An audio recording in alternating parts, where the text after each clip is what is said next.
Hello বন্ধুরা, আসসালামু আলাইকুম। আমি ইসরাতিভা আবার বকবক করতে এলাম। তবে আজকে কয়েকটি মূল্যবান কথা বলবো। প্রতিদিনই আমি তো মূল্যবান কথা বলি, তাই না? আজকের কথাটা একটু অন্যরকম। যেমন ধরেন, আমাদের মধ্যে অনেকেই, ইভেন আমি নিজেও, আমি আইডি, পেজ, ইউটিউব সব জায়গা থেকে ইনকাম করে একটা জিনিসই আমি বুঝছি, যে এই যে সোশ্যাল মিডিয়ায় ভাইরাল হয়ে ইনকাম করা হয় না, এটা এটাকে কখনো আপনি একদম আমি বুঝি না। এখনকার অনেক ছেলে মেয়ে এবং অনেক কোন ছোট ছোট বাচ্চার মা, বাচ্চাটা একটু সুন্দর হলে, একটু কিউট হলে বাচ্চাদেরকে দিয়ে ভিডিও বানাচ্ছে, বাচ্চাদেরকে দিয়ে ভাইরাল, মানে বাচ্চাকে ভাইরাল করছে। পাশাপাশি যেটা হচ্ছে, বাচ্চার বাবা মারও ভালো টাকা ইনকাম হচ্ছে। হ্যাঁ, ভালো টাকা ইনকাম করা যায়, ইউটিউব থেকে করা যায়, আইডি থেকে করা যায়, পেজ থেকে করা যায়। তবে এই ইনকামগুলোকে আমাকে একজন খুব ভালো বুদ্ধি দিয়েছিল। সেটা হচ্ছে, বাইক চালানোর সাইজ দেখেন। তো যাই হোক, আমি যা বলছিলাম সেটা হচ্ছে, এই ইনকামগুলোকে কখনো অনেকে একদম ভাবে যে, তবে হ্যাঁ, কিছু কিছু ইয়াং ছেলেদেরকে দেখতেছি, তারা বিভিন্ন ধরনের ব্যবসা শুরু করছে। যেরকম ধরেন যে, এখান থেকে ইনকাম করে টাকা জমিয়ে ব্যবসা, এটা স্বপ্ন কি জানি দেখা হয়তো ভালো, তবে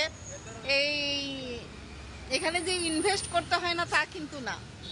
এখানে আপনি এই যে আমার মতো একই ড্রেস বারবার পরে আসবেন, হ্যাঁ, সাজুগুজু, মানে মেকআপের পিছনে পয়সা খরচ করার ভয়ে ফিল্টার মারবেন, তাহলে আপনার ভিডিও কেউ মানে ভাইরাল হবে না।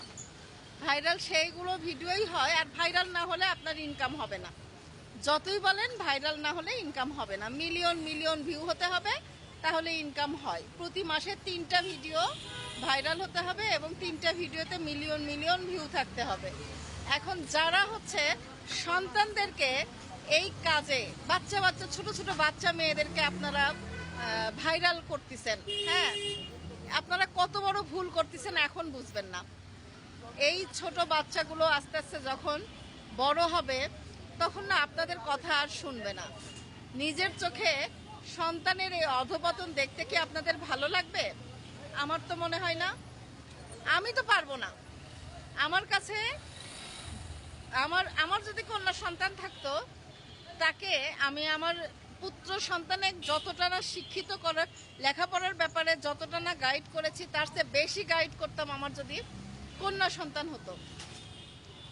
কারণ মেয়েদের সবচেয়ে বড় অ্যাসেট কি জানেন? মেয়েদের সবচেয়ে বড় অ্যাসেট হচ্ছে লেখাপড়া, যেটা তার কাছ থেকে কেউই কেড়ে নিতে পারবে না।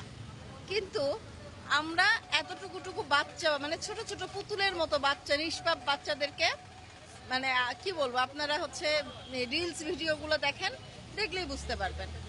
এখন আমাকে অলরেডি এখন অনেকে কমেন্টস করা শুরু করবে যে, আপনি কোন দুধে ধোয়া তুলসীর পাতা। আমি দুধে ধোয়া তুলসীর পাতা না, আমি ওয়েল এস্টাবলিশড। আমি মা হিসাবে সফল, আলহামদুলিল্লাহ।